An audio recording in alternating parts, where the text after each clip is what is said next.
Greetings and a very warm welcome to the channel. The sun is hiding and the magpie is casting. Coming at you guys today with a 1 vs 1 live battle, featuring a spawning in the south. It's going to be the United States forces of Burmie. And spawning in the north, it's going to be the Overcommand West. Sorry, no, it's the Wermacht forces of GentleFox, who controversially has gone for the assault doctrine. Now, this is the mechanized assault, I believe it is in full. And this is actually a doctrine I've not seen for some time. Vaguely controversial because people think it's not very good, basically. Assault Grenadiers in particular, that's these guys. They cost you 280 manpower, they're 7-unit cap, they're a 5-man squad, they've got kind of submachine guns. Pardon me, they also have a grenade barrage where each model in the unit throws a grenade, so that's up to 5 but decreases in efficiency depending on how many men you've lost. Now, this unit basically, you can call it in at 0 CP, that's why you see them coming in now. But basically the general consensus is they are underwhelming. They're kind of not very high impact, especially once you're past the first 3 minutes of the game. So we'll keep an eye on this squad. Let's see how it does, and I'll be interested to see what happens here. Now Burmie is packing some very interesting commanders. He's got a personal favourite of mine, the Mechanized Company. He's got the Heavy Cavalry Company there, and he's also got the good old tried and trusted Armour Company. So we'll see what happens there. Now these Assault Grenadiers are going to outclass these rear echelons, but then again, I struggle to name a unit that doesn't outclass rear echelons. So at least at this stage in the game. So, no surprises there. Seems like the Axis player, GentleFox, is going to commit most of his forces to the left-hand side of the map here. Now, of course, this map is Angeville. How do I always forget the name of this map? This map is like a memory bugbear for me. MG42 gets set up in a nice position. Going to suppress the early rifleman here. So anyway, but this map has it's got the 2 victory points on the right hand side here, 1 on the left as I crack the tack just to elucidate upon that point. Now, combined with the MG42, these assault grenadiers are actually going to get some work done here. They're getting up nice and close here. These SMGs with their heavy rate of fire are going to be able to whittle these riflemen down, and yep, that's going to force a fallback, kind of as expected there. Everything working as intended. MG42 pushing up, getting into a reasonably nice position, kind of almost on the American-based doorstep. So this is a really nice position. No cover, of course, but at this stage in the game, there's not very many squads out there, so that's not so bad. Let's have a look over here at the right-hand side of the map. We've got some rear echelons taking a victory point. Meanwhile, some riflemen going to garrison this building, but only for a split second. They were just checking to see what was around, probably just using the line of sight there. And they're going to push up, probably to grab this point, maybe even grab one of these buildings. Now this is one of these maps where machine gun teams in this area of the map can be very dominant. Now the American forces, of course, they can't actually build the 50 caliber machine gun for some time, but if you were to get one into this building, that would be quite a beating for the Axis player. So there is that to look forward to, hopefully. Now, I'm always confused when players decide to commit so heavily to the left-hand side of this map. See, if we crack the tack so I can elucidate, there are three Axis combat units right here. Yes, sure, they've locked down this map. He's got an ammo point, he's got a fuel point, but he's only got 1 victory point. Whereas the American forces, they've got an ammo point, or at least they're about to grab an ammo point. They've got a fuel point, and they've got 2 victory points, or at least they will as soon as they actually capture those points. So anyway. Let me decrack the tack and then check the tech. That's right, Magpies, rhyming timing, lyrical tactics, vocal gymnastics coming at you today. We've got escalate to battle phase 1 is a real thing that has happened. Now, okay, so using the assault doctrine, the mechanized assault doctrine, seems like GentleFox actually is a man with a plan here. He's decided not to build his infantry company and has gone straight for the mechanized company. He's going for early panzer grenadiers. I am liking this. This is a little bit left field. This is a little bit kind of crazy. This is a little bit, I don't know, it's very idiosyncratic, let's put it that way. GentleFox bringing a little something of his own concoction to the table here, and we'll have to have a taste and let him know our feedback. Is this a delicious recipe for success, or is this a dog's dinner of failure? That was not as eloquent as I was hoping it would be. Anyway, seems like we got some mines in position here. The American player being canny, putting down some mines in a decent position. This, of course, is also a fallback point, a fallback route. So if a German unit here is forced to fall back, they'll run across those mines, and that could very easily be a squad wipe. Another set of mines here. So a lot of mines on the Axis. That the Axis player needs to be aware of. Now he does have the metal detector on these pioneers, so good forward thinking by GentleFox. Clearly no, not a rank amateur, no noob here. We've got a fighting position being constructed by the American player. Now these fighting positions I very rarely 125 manpower is the cost on those, so I was just curious. I wasn't sure actually how much they cost. That's going to enable these guys inside to have some cover and also utilize their rifle grenades, which they get provided with when they're in that structure. We've got a utility car coming out for the American player who has decided to go with the heavy cav commander, and we've got a 222 coming out to counter that for the Axis player. Now that's probably in response to having seen the lieutenant. Oftentimes when you're playing as Wermacht and you see the American forces grab a lieutenant, you can kind of gamble on the fact that they're going to send out this scout car, this utility car, fairly shortly thereafter. Now the utility car, a classic counter to weapon teams and especially the MG42 team. But here comes the 222. And we're going to have our first fuel exchange in the game here. Now let's see what Burmie's able to do on the micro front here. Here comes a squad of the lieutenant here. Now they've got a BAR and that's not nothing in this fight. Panzer Tactician going to get used. No, sorry, that was not Panzer Tactician. That was, oh wow, I didn't realise the utility car has smoke pots. That's pretty cool. So Scout Car's doing as good as it can there. We've got another scuffle here, some riflemen. They're going to force back a Flamer Pioneer squad and keep at bay some Panzer Grenadiers and another Pioneer squad. This is a very close quarters combat sort of style force coming out here from GentleFox. He's right now up to 1 Panzer Grenadier, 2 Pioneers and 1 Assault Grenadier squad. So like I say, pretty advanced stuff. GentleFox here abandoning his utility car to save the crew who have the Zook in there. Gonna kill it himself so the Axis forces don't get a hang of it. A hold of it, sorry. And the 222 now up to 1-star veterancy.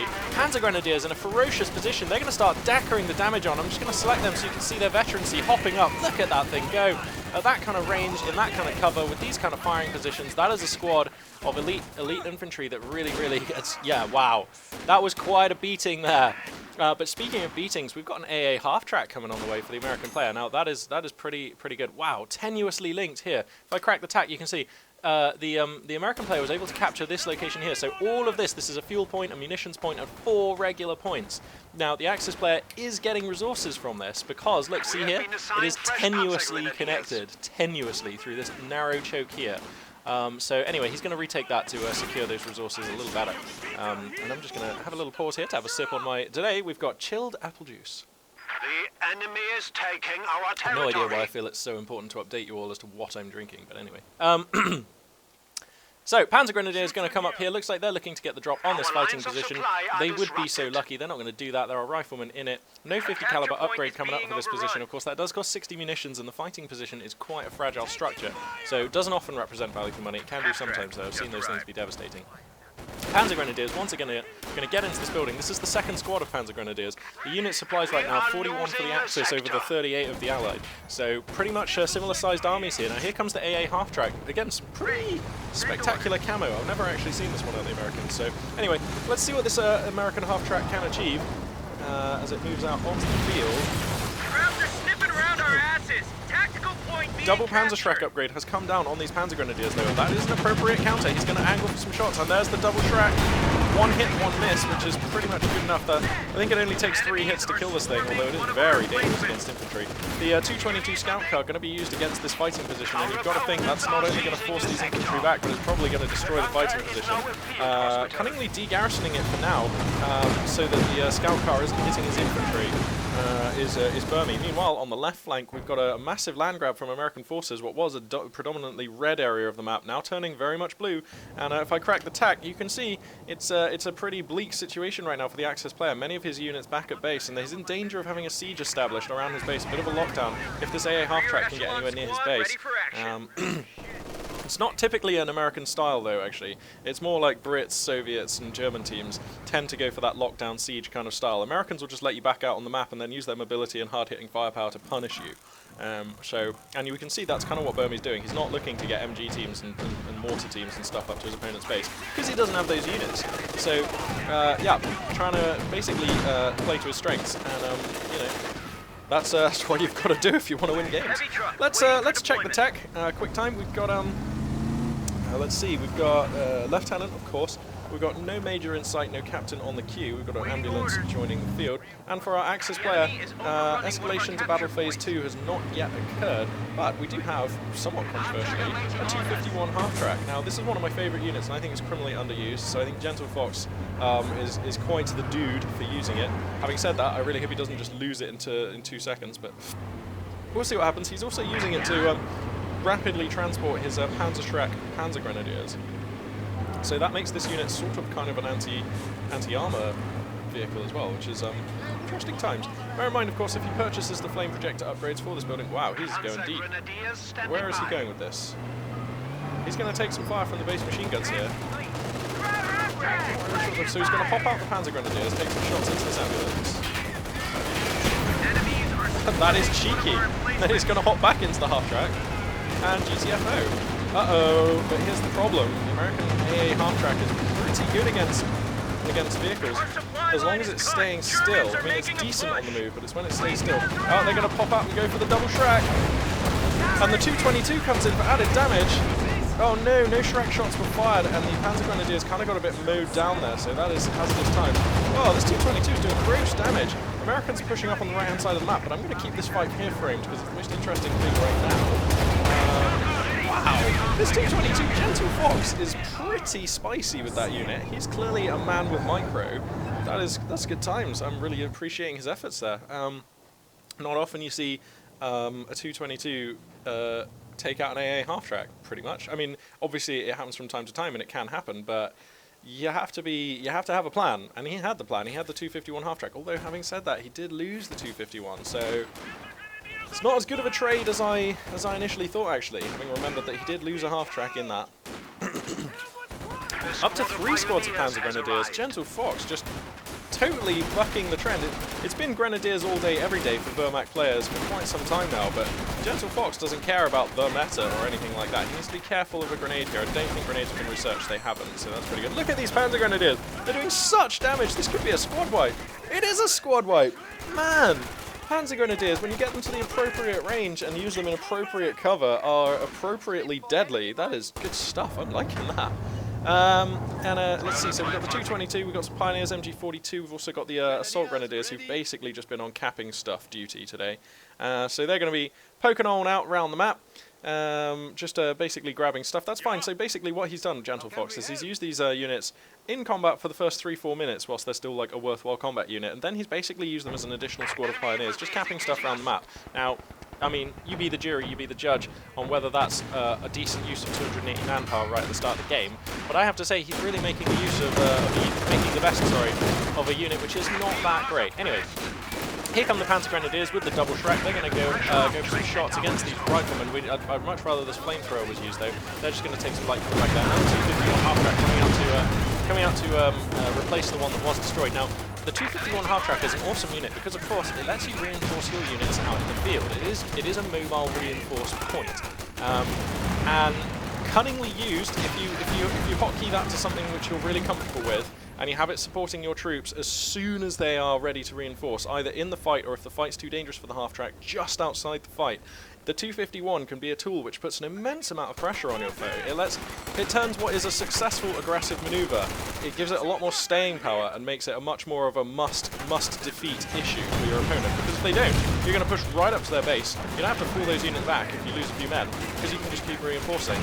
So yeah, it basically adds a lot more momentum and thrust, if you like, to your attacks. This flamethrower squad is doing work. He just roasted 2 off this squad and got a squad wipe on the other squad. Man, those Pioneers are roasting and toasting. Now, it's not all roses here for GentleFox. He is behind right now by some 137 tickets. But that is not too bad of a deficit at 13 minutes into the game. I've definitely seen worse. And if we look at the units caps, it's now 24 for the Americans versus the 48 for the Axis. Look at the top left. Look at the top right. The story there is told. We've got Rangers on the field, which I didn't actually cover. Rangers are now on the field, the expensive elite infantry unit for the USF. But they appear to have been forced back to base, losing almost all of the squad for only 1 kill and half a level of veterancy. Here comes a Stug. This is, of course, the Stug Light, if you like, the low-fat, healthy alternative to a regular Stug. This is the Stug House P, and this is the one which has the short barrel, high explosive round. So decent against infantry. Here comes a Zoot squad, though, so you've got to be careful. Decent against infantry, but it lacks a lot of, well, it lacks almost all of the anti-tank poke of its fully formed cousin, the regular Stug, which you can build. However, it's quite cheap. 75 fuel. Actually, 75 fuel, 200 munitions. That is not as cheap as I thought. Anyway, let's take a look again. Let's check the tech here. No escalation to Battle Phase 2, not even a peak at Battle Phase 3. And you know what this means? This pretty much, in my mind, means that GentleFox is going to rely on pack guns and the Panzer Grenadiers with Shreks for his anti-tank and move into getting a Tiger tank in the late game. Now, for reference, I'm going to say, one of my friends, Rat Hunter, if you are watching, pay close attention, because I know that this guy's your favorite commander, and GentleFox here is really showing how to use this commander to its strengths. It's really impressive. So Rat Hunter, if you're watching, buddy, this is how it's done, I think. This is really sweet. So anyway, yeah, MG42 going to get into good position. That's going to suppress these Rangers. The grenade is not going to be in a good position. 251 half-track comes forward. That's going to enable these Panzer Grenadiers to reinforce. And he is Johnny on the spot with his micros, GentleFox. He's reinforcing straight away. This Stug's still doing good damage. Rifleman here with a BAR. They're going to force back the Panzer Grenadiers there on the right flank. We've got a 50 caliber machine gun? Am I really... Is this real? Or is this fantasy? Yeah, it seems like we've got a 251, a 50 caliber machine gun. Not often you see this unit.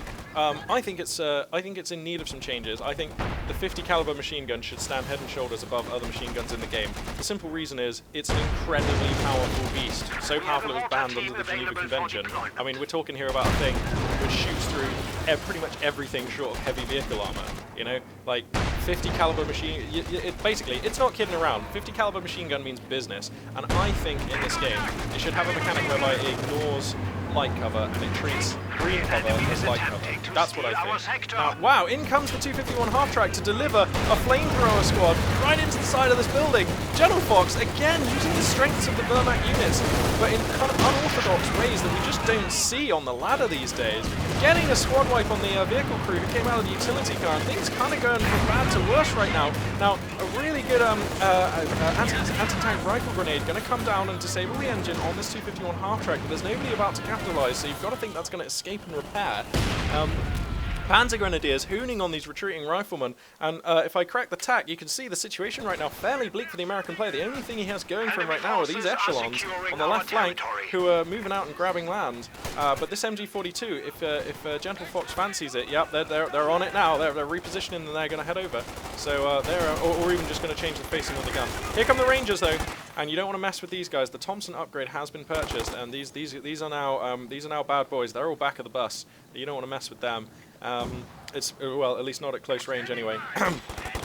So possibly, I was about to say a good thing to counter this could have been a sniper, but hang on a second. I was gonna say he can't build them, but he's gone back and purchased his infantry company to get mortar squads. God, it's been ages since I've seen a GR34. Good man, GentleFox. What can I say? I'm a fan. This is good stuff. Anyway, Rangers going to get the jump on these guys, going to come in from the side. 2 Panzer Shreks in the squad, going to mean that their anti-infantry DPS is low, but with the support of the Stug, they're going to be able to force these Rangers back. The Rangers now up to 1-star veterancy, so look to see them improve over time. 222 scout cars still out there. 5 infantry kills, 1 vehicle, but 3-star vet on that unit, so it's good times to be a 222 right now. Looks like the Stug and Sophie get a position over here to take some shots at these riflemen. Again, the Stug here, I wonder if this is an anti-USF build that GentleFox is using here. I wonder if he does not use this style against Soviet players. Pardon me, because I'm not sure that this unit composition would be so effective against an opponent who had Zis guns, Molotovs, Maxims, and just that kind of stuff. So I'd love to see GentleFox play against a Soviet player. Or indeed a Brit player. Actually, I kind of think that this mix-up would be quite good against Brits, I think. But anyway, whatever. That's all besides the point. I am now into the realms of hypothesis and theorizing. I should be focusing on the battle. So, 2 rifle squads here, 1 with BAR, 1 with Zooks. Going to kind of make a run for this fuel point here. Now, the Stug just has no fear. It's being repaired. There's a lot of backup for it as well in the form of multiple squads of infantry. Mortar squad just going to reposition over here to try and take advantage of the fact that the Americans are pushing it. In fact, also getting away from the Rangers. So that's another wise move. Now the Zooks are doing real good damage on this half-track, but not good enough. We've got the 251 in a beastly position just at the back here, so that's going to be able to repair everything. And though, these Rangers are kind of pushing through. The Panzer Grenadiers are in danger. They might have to hop into the half-track because they're getting moved down or fall back. It's up to them. But a flamethrower squad of Pioneers here, combined with the fire from the Stug Alpha, even the 222 coming over to support, that's going to see the Rangers off. But you can see the momentum that the elite 5-man squad provided. They were able to go under heavy fire from here to here, and all that time doing heavy damage to Axis units. Now there could be a squad wipe coming down here though. Great, GentleFox senses the blood in the water. Yeah, he moves the 222 in to close the deal on that one. So that is going to take care of that. Now Burmie pretty much on the ropes. The only thing he has going for him is the fact that he finds himself at 450 over the 336 of GentleFox in terms of the scoreline. So he's got a lot of time to work with, and good players know when they're not out. And I have to say, this seems to be quite the high-level game. GentleFox and Burmie kind of dueling here. This is like bare knuckle, safety off, black belt, Company of Heroes 2 right now. It's quite. This is what I signed up for. This is these are the games that I really like. So anyway, let's see what happens here. We've got some Panzer Grenadiers. The American forces, they're reinforced, they're rearmed, they're going to move out. Let's see what Burmie can make happen here, because he needs to make a play and he needs to make it stick. He gets the Panzer Grenadiers to fall back by catching them off guard with like a pretty good concave of units. Gets his rear echelons into a building, but that building is quite weak, so he needs to be careful because that could cause a squad wipe if that building's destroyed. The mortar squad going to be forced to reposition. The 251 still in a decent position, but I prefer it if it was here, just so it was in the middle of his units. The assault grenadier is going to come across, and they're actually in a reasonable position to get some damage done. I'd love to see them just come a little further south, maybe just to here or something. But where they are, they're going to do basically nothing against these riflemen. The riflemen are just chewing them up for like no damage. These guys have not a lot of damage, but they are tanking, and that's going to buy some time. There's a grenade in this building, and GentleFox, for the first time, his attention is going to lapse. Those 3-star Panzer Grenadiers are going to take the grenade fully in the face, but you know what? They're hard nuts. They can actually survive that. So still 4 models alive on that squad, but he is going to get the fallback. There it goes. There's a medical bunker in the base for GentleFox, so they're going to be healed. Flamer Pioneer is going to get up into this building. Look at the positioning here from GentleFox. He's got the Stug perfectly positioned between 2 buildings. Now in comes a rifle squad with a Zook coming from the right, but the Flamer Pioneers again are in a great position. That's going to force the reposition on this mortar squad though, which I have to say, the mortar squad has spent more time setting up and repositioning this game than it has firing, and that is reflected by the fact that 0 kills and precious little veterancy. So unfortunate, I think, for GentleFox, but don't let the fact that this unit hasn't done particularly well this game to persuade you that it wasn't the right choice or that he built it at the right time. I still think it was a fantastic time and choice, and I still think it can and will pay for itself. With mortar squads, it's often all about getting those 1 or 2 big hits. Sometimes with the best positioning and will in the world, the mortar squads don't do very well. So Tiger Tank's now an option, BT Dubs. And so yeah, I still think that this mortar squad was the right call, basically. And if nothing else, right, even if it doesn't score a single hit, it is making your American player flinch every time he hears the distant bonk of that mortar tube in the distance, and kind of have to keep an extra eye on his squads. And using smoke, GentleFox, it's like you know how to play this game, using all of the buttons and abilities and canny tactics and stuff. Wow, sorry if I'm coming across as a bit of a GentleFox fanboy right here, but I mean, I just comment on what I see, and what I see is impressing me. So that's pretty cool. So we got a Pershing. A Pershing has arrived. So this is as far as armored units go, this is a real deal. Like, I've been convinced the Pershing is good. The gun on that thing does not take prisoners, and this is going to change the tide of battle on the right flank until a Tiger Tank shows up, which GentleFox, you can see, is putting to the Madras Tiger right now. What the 222 scout car, just getting absolutely T-boned by this Pershing. The next shot, you've got to... Oh, it's a miss! The 222 desperately jinking and jiving for its life. There are Panzerschreck Grenadiers here in position. Now, he needs to purchase another Panzerschreck for that squad, actually. He's down on 1, not 2. The Stug Al-Safi is going to get out of there. And we've also got some guys here, Rangers, just kind of exchanging with Panzer Grenadiers at long range. These Rangers do not have the Thompson upgrade, so that's going to be a fight that they will actually take, because Garand beat MP44s at long range, or STG-44s. So, anyway, Pershing just going to scooch back for now, just going to take a little bit of a backseat. The Tiger ability can now be called in. 450, the fuel float now for GentleFox. A lot of manpower floating there as well. That is the sound of a Tiger engine firing up. Panzer Grau is the camo of choice. So, now we got it. Now we got the duel of the heavies. For the first time, American forces able to have what is a heavy, in inverted commas, tank. Now, the reason I sort of apply those inverted commas is that the Pershing, whilst it is classified as a heavy, it is very much a medium tank in many ways. Its armor is not the best, but it does bring a massive booming gun, and it is pretty mobile for a heavy tank. So Let's look to see what it can do against the Tiger. Wow, getting a flat-out penetrating hit through the front armor of the Tiger. That stings. The Tiger down to about 80% health. Pershing's going to push forward, but I think this is a bit of an overextension. What the? Stughouse of E getting a penetrating hit on the side armor there. That's cheeky, but fair enough. Tiger tank now upgraded with the MG42 pintle mount. That is ready to rock and roll, so infantry beware. These rangers on the left flank presently idle, but they've only just captured that point, but they are presently idle, so they're going to want to push up as soon as possible and start eating into the resources of GentleFox. This game now rolling up to the 25-minute mark, and both players still have way more than half of their tickets, so we could be in for the long haul here. I hope you guys buckled in and grabbed a cold one and a bit of a snack or something. You know, I unfortunately have pretty much expended any snackage and or drinkage that I had within range. So I'm doing this cast hardcore. I'm doing it dry now. We'll have to see what actually happens here with regards to my nutritional state. Anyway, Pershing's going to come forward. Tiger's ready, but the Pershing totally has it inside. Look at the turret traverse speed. The Pershing has the turret traverse speed of ages. That is fantastic. Most heavy tanks quite cumbersome, a little bit lumbering. Whoa! The range, the damage. This is how you use a Pershing. Burmie, it seems, no stranger. He's doing crazy damage, and it's nearly up to 1-star veterancy already. So here we're seeing a Pershing being very effective, not only against a Tiger, but a great number of supporting units. So this Pershing, American players out there, do not try to emulate the tactics you see Axis players use with their Tigers and King Tigers and so on. And even Soviet players with the IS-2, the Pershing is not about that. It does not have the armor. What it does have is turret traverse speed, power, accuracy, and mobility. And to be honest, that's a heavy tank which I can get behind. That is one which, like, you know, sign me up for that. That sounds really quite good. And it's also quite refreshing to have such a unit in the game. Now, a lot of repairs going down, of course. Note that GentleFox has 2 squads of fairly vetted up Panzer Grenadiers with Panzer Shreks in his 251 half-track. So when that Pershing takes a couple of hits and is ready to, you know, he's ready to make his move, watch for this 251 half-track to just dive on in and unload Panzer Shreks all over this thing and try and snipe it out. Rangers pretty much bossing the left flank right now, so they're doing pretty well. Burmie now finds himself he's used up his ticket lead. He's now 6 behind, but he is prioritizing stealing the resources of his opponent over. Wow, the Pershing just doing work.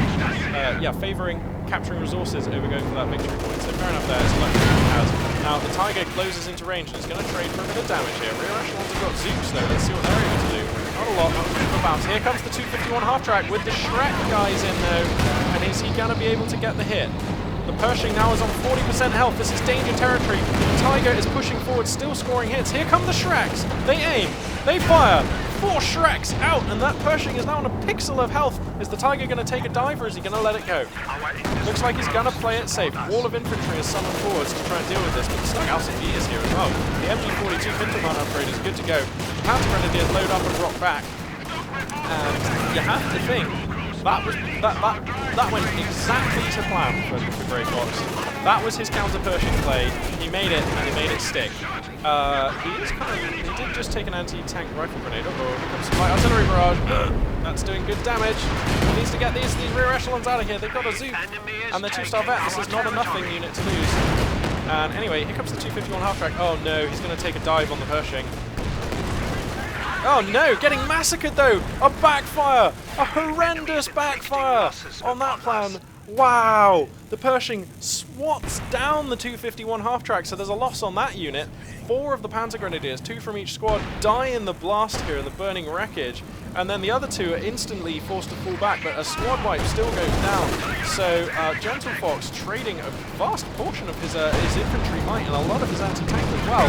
Very veteran units getting clinked down there. The Pershing's going to force this wounded Tiger back, and suddenly the engine on all of his armor is broken.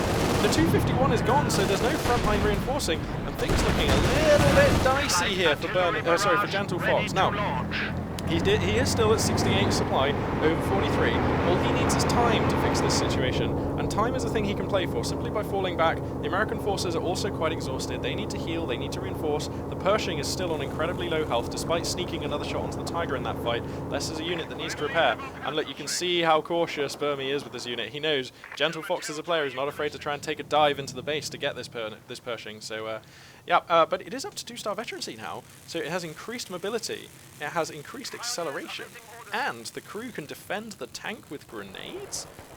That's pretty cool. That appears to be an automatic ability, which you do not cast, unlike the British one.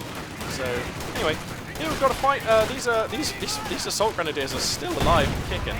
They're going to try and get some damage done, but I mean, really, they're just kind of a meat shield here for the more proficient Panzer Grenadiers who are really leading this advance.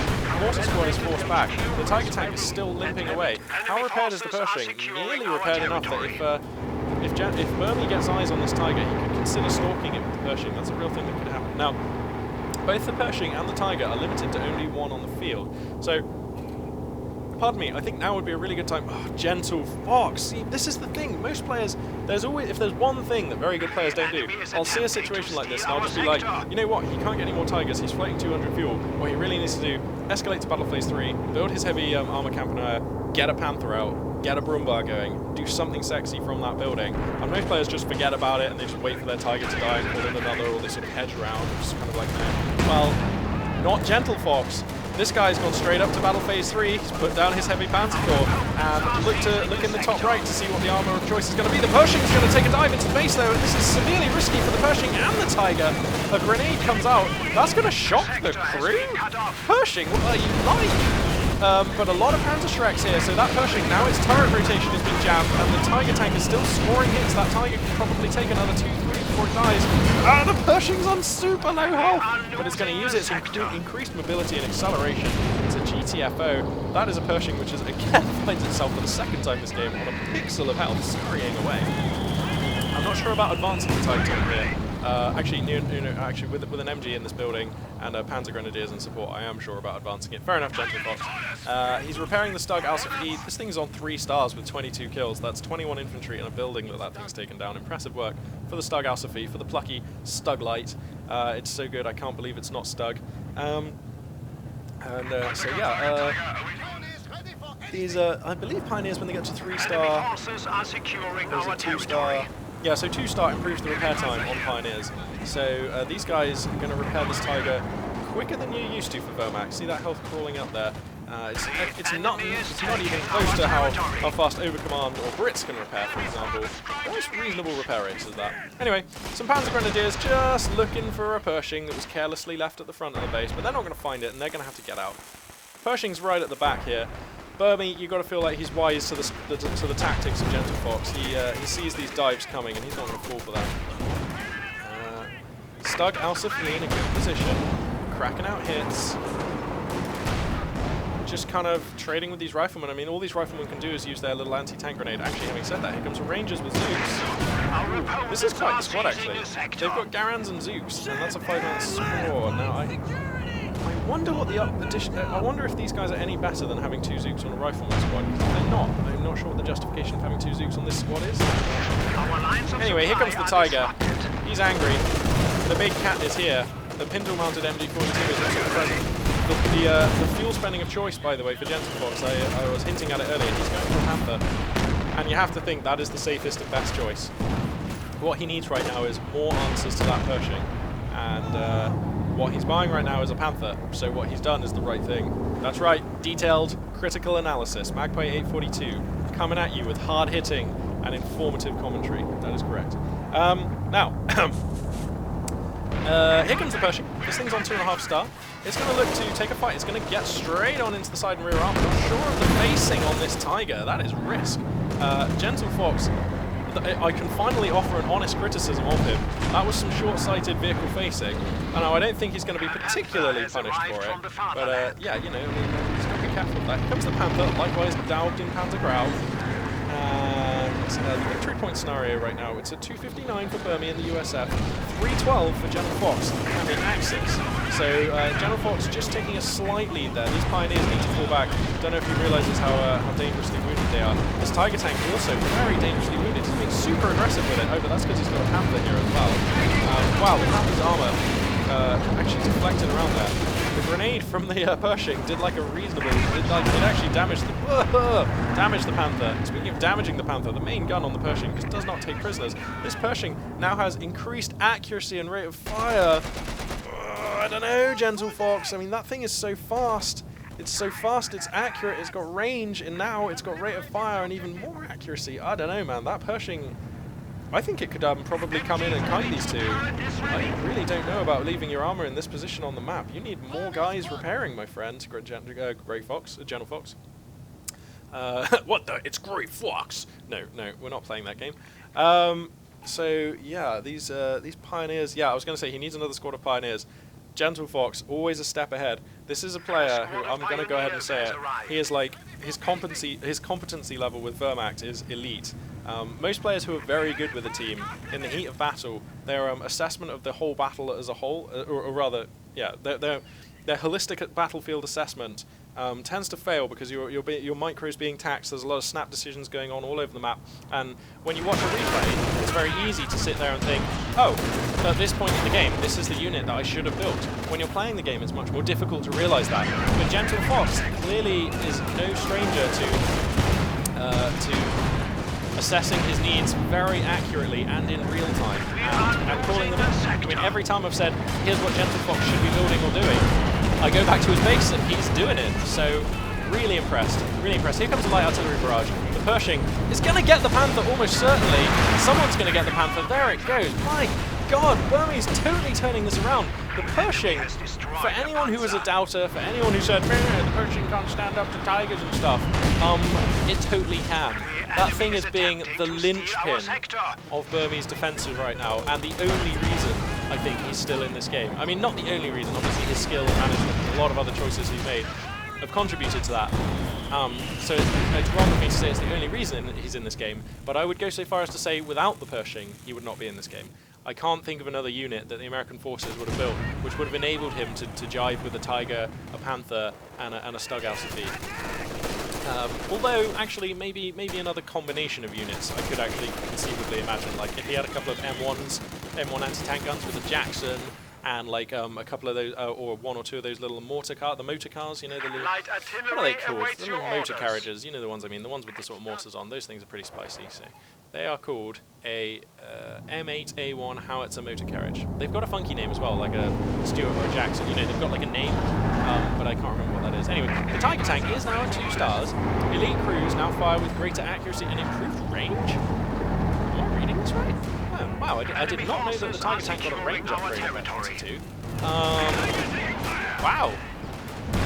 That seems really good. Oh my God, again with the vehicle facing, this Tiger finds itself caught out. I don't know about this. It's going to take some heavy hits. The turret traverse speed on that thing, bitterly slow. That's another reason why the Pershing is a horrendously awesome and mobile weapon platform. That turret traverse speed on the Pershing is really good.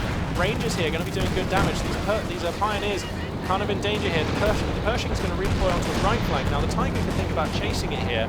GentleFox also has enough fuel and manpower for another Panther, and I don't know why he doesn't build one, because I really think he needs one. Assault Grenadiers going to get a squad wipe, and are they going to grab the BAR? They're going to grab the BAR. These Assault Grenadiers. Oh yes. Oh no, don't get a squad wipe now. No, not like this. Not like this. Yes, they're going to get out. Oh man, loving it. This is good stuff. This is really good battle. Alright, so the Stughouse leading the charge here with some Panzer Grenadiers in backup. Riflemen and a captain squad here, kind of looking probably to find this Tiger, which is repairing. Look at the range on that Tiger. They weren't kidding when they said it gets a range upgrade. That's like tank destroyer range. Really. Wow, it's not quite as good as a tank destroyer, but that is getting on for tank destroyer range. So yeah, let's take a look at the scorelines now, because that's likely to be the way this battle gets determined. So we're at 203 for the USF. Burmie finds himself at 203. 307 for the Axis, so an 104-point difference there. GentleFox up by 104, so that gives him a little more time to play with. Means that he doesn't have to be as pushy, doesn't have to be as risky. Can kind of try and let Burmie try and make the plays. So, and I don't mind that at all. Now here comes another Panther, as I said. GentleFox is going to go for that. Again, I got no problem with that. I think another Panther is totally the right choice. Here it comes now. Now let's hope that this Panther fares better than the one before, because Panthers are really good tanks.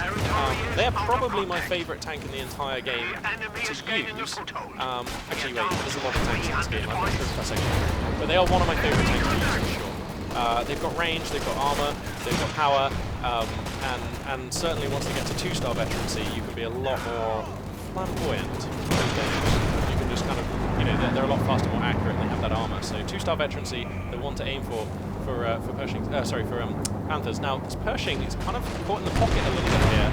He's going to need to try and figure out a way out, but it's going to be awkward to maneuver. Watch closely how Burmie decides to face this Pershing in this fight. This is a dangerous fight now. The Panzer Grenadiers in the back are going to do really good damage. Grenade stuns the crew of the Tiger though. And here comes the Panther to exploit the rear armor. The main gun on the Pershing is destroyed, and with that, finally, the American heavy tank is destroyed, and this was a suspect fight to take for my money. This is not a fight that the Pershing is well suited to take, as the infantry skirmish and the Axis armor starts mopping up the American infantry. The reason I say that is, consider the facing on this Pershing when it entered this fight, okay? And then consider the fact that this is not a fight that the Pershing wants to take. It's far too close to the Tiger, the Panther's in its rear arc, it's up against some Shreks in a building, and there's a Stug here. So how does the Pershing exit this fight cleanly? Well, it wants to move in this direction, but how can it do that without exposing its side and rear armor to, like, horrible, well, at least its side armor to the Tiger and stuff? Like, it can't do it very easily. That leaves you reversing this way, like this, over into this corner of the map. Well, then that means that the Panther can chase it this way, whilst the Tiger and the Stug come this way, and your Pershing is still trapped and reversing this way, taking side shots from the Tiger. So, in order to take this fight effectively, I think what Burmie had to do was, rather than bringing the Pershing across here, he needed to bring the Pershing down here, and then up through here. And that would have enabled the Pershing to use its range and mobility from this position, and as soon as the Tiger and everything else decided to have a go at it, it could just happily kite back all day. So I saw that, like, that is my take on that fight. I just think Burmie picked the wrong angle to engage with the Pershing, and that's why I like Company of Heroes 2. You've got to be so careful. It's like small things like this, like, and before that Pershing even died, before it even took that much damage, like, I was super fearful for it, because, like, that's just not a very good angle for a tank with these characteristics to be taking a fight against enemy units with those characteristics. Hopefully for the reasons I explained. I hope you all understand that. If you don't, just ping me a comment and I'll try and, like, elucidate it better in the comment section below. Anyway, here comes another Pershing, of course. The resource stack for Burmie, pretty good, so he's able to just call in another Pershing. Oh no, not like this. Not like this. No! The Assault Grenadier is finally destroyed.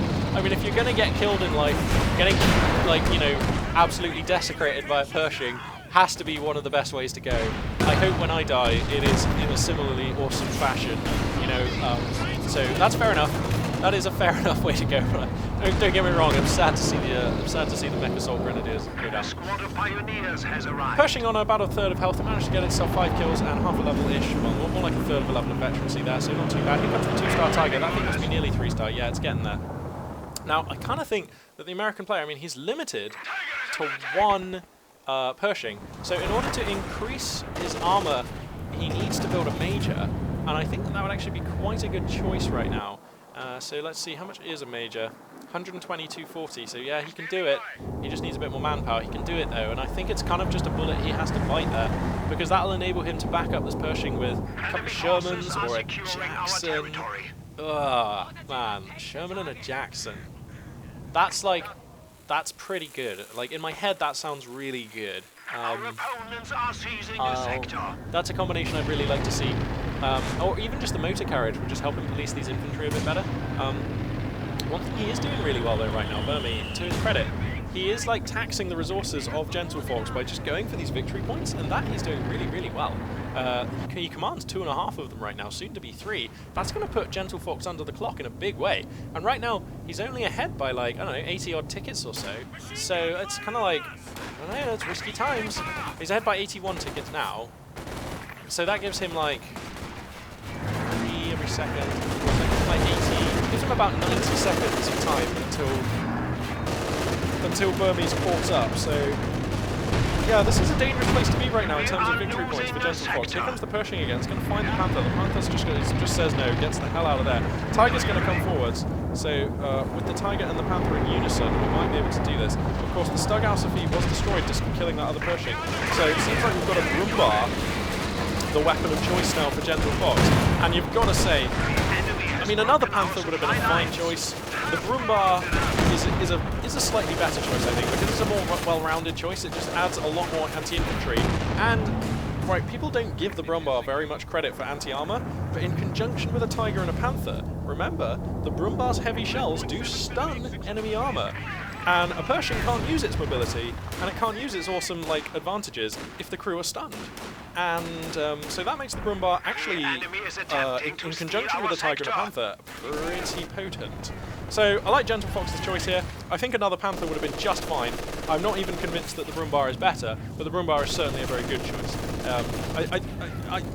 I think in his position I would go for the Brumbar simply because it's a more interesting and enjoyable to use choice. Panthers are fine, but we see them all the time, like, you know, so I think going for the Brumbar is a sweet choice, and I definitely think you're not really going to get a better situation to build a Brumbar than this. So yeah, I think you gotta Brum when you can. You gotta Brum when you got it. So anyway, Tiger, we're still doing heinous damage.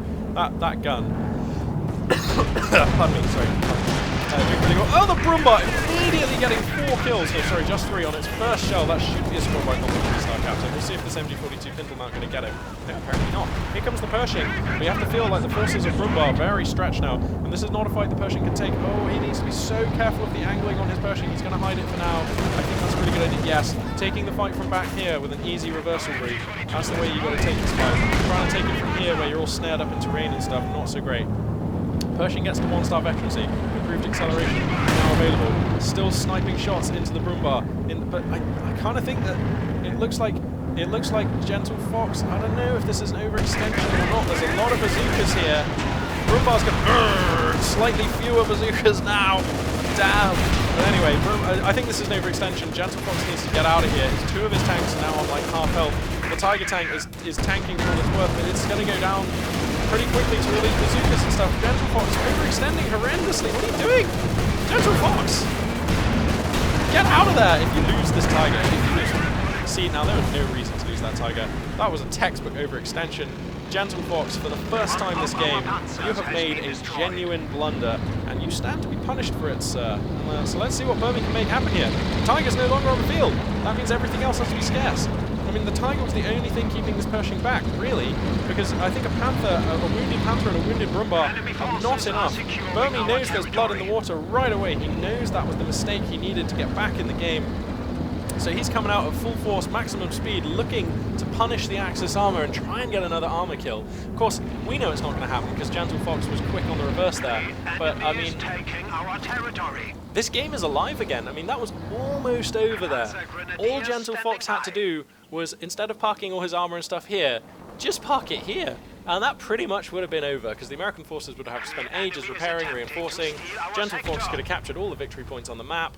And, you know, maybe even gotten, like, another unit out or something, like, you know. Actually, I don't think he had the spare unit cap to get, like, another vehicle out, so maybe not. But anyway, so I just, the only way GentleFox really could have let Burmie back into the game was by overextending with those units into the base, and sadly he did it. So we're gonna have to see. We're gonna have to see what happens now. He's back under the clock and still ahead by 78 tickets right now. So not looking too bad, but sorry, 88 tickets.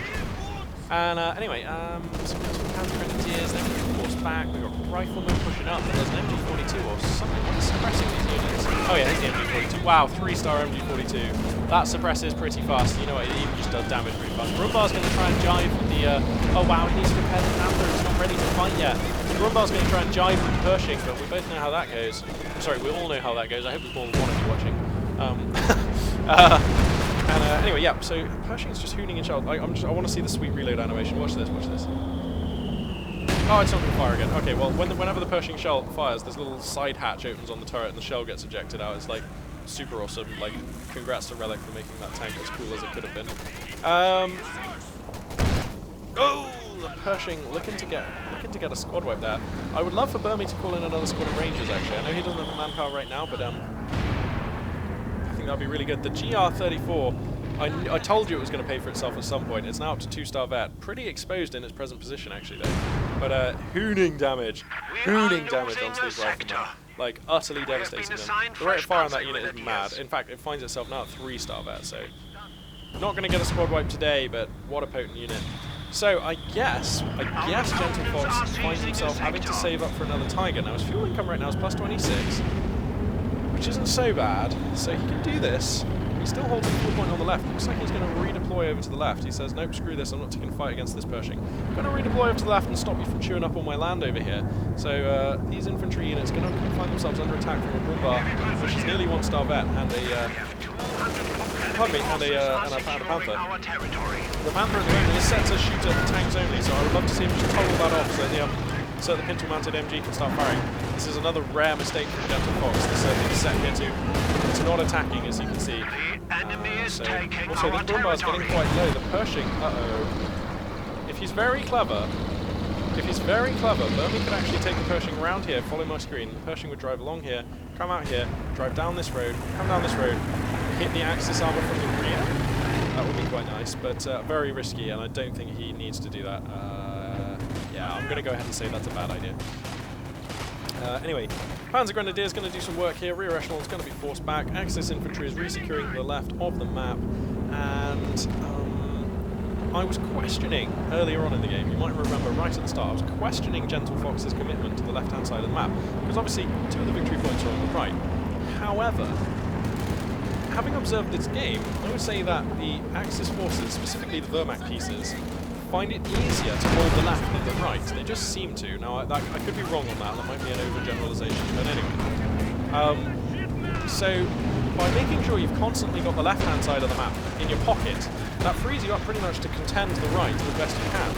I think that's easier rather than focusing all your resources on the hard-to-hold right. Anyway, Pershing's going to take on this Panther, and it's going to do pretty well. The Panther finds itself at 16% health, Pershing likewise, but the Pershing taking heavy fire from Panzerschrecks in the building. The Panther angling for another shot, but there's no line of sight going. Is the Panther going to take a dive? There's a lot of Zooks here, and it would have to go right between them. I think I like being defensive there from both players, yeah. You have to respect the Zooks and the Shreks of your opponent. You have to get out of there. Now, the Panther took a lot of damage there. Here comes the Tiger again. So, the Tiger returns.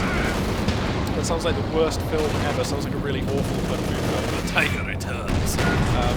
So yeah, but that is actually what is happening here. The Tiger Returns is like the sequel to the Tiger. And oh my god, Pershings are amazing at escaping. Look at that life. There is no health here. That Pershing is alive somehow. Oh, the Panzer Grenadiers are angling for a shot. They are going super deep here. They might actually get a shot.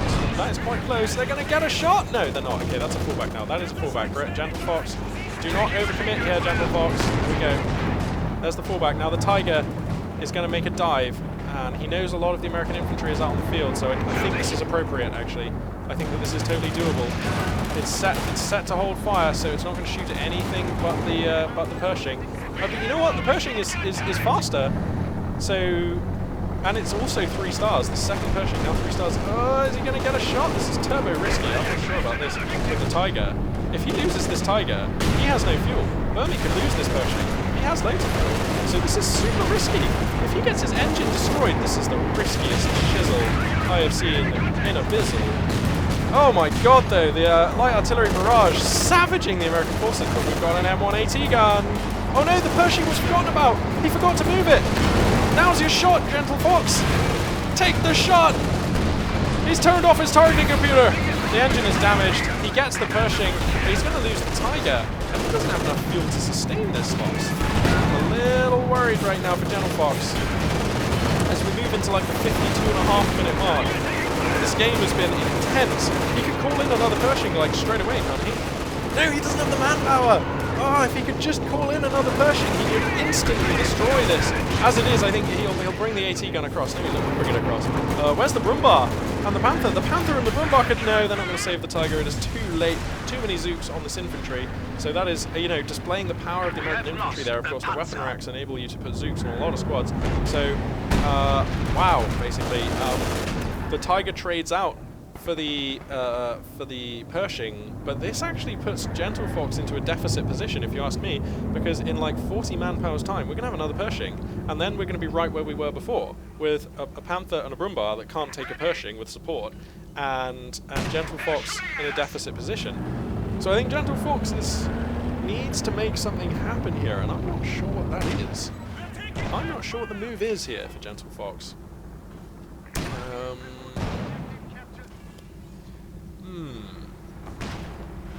So let's see. Anyway, let's see. I mean, it's by no means over. I mean, it's 74 supply to 51 right now. The Pershing's going to change that when it arrives. Here it comes.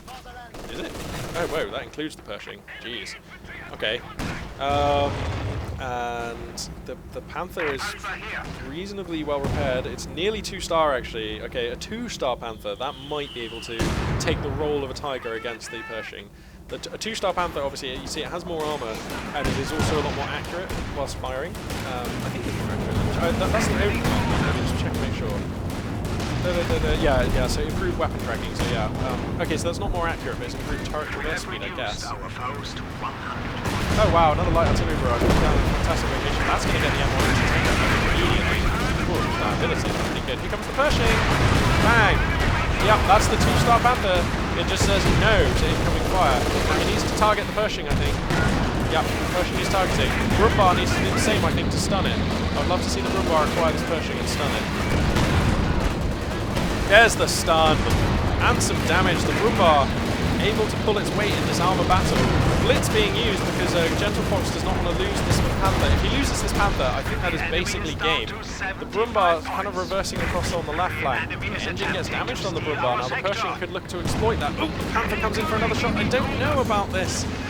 If the Pershing gets a penetrating hit here, right, no, he's lucky. Because if the Pershing gets a penetrating hit here, this fight is over. As it is, that Panther can still kind of go for like one more shot. Kiting with the Brumbar. He's going to bring across the Pershing maybe to punish this Brumbar. Maybe not actually, there are Panther Shredding guys here. So that's not an option. God, this battle's close, it's so hard. I am really not sure who has the upper hand here. Well, I am sure who has the upper hand, it's GentleFox, but it's close. It is close. Enemy forces are securing our territory. Wow. Yeah, so that Brumbar's going to get out. Pershing's going to keep hooning here.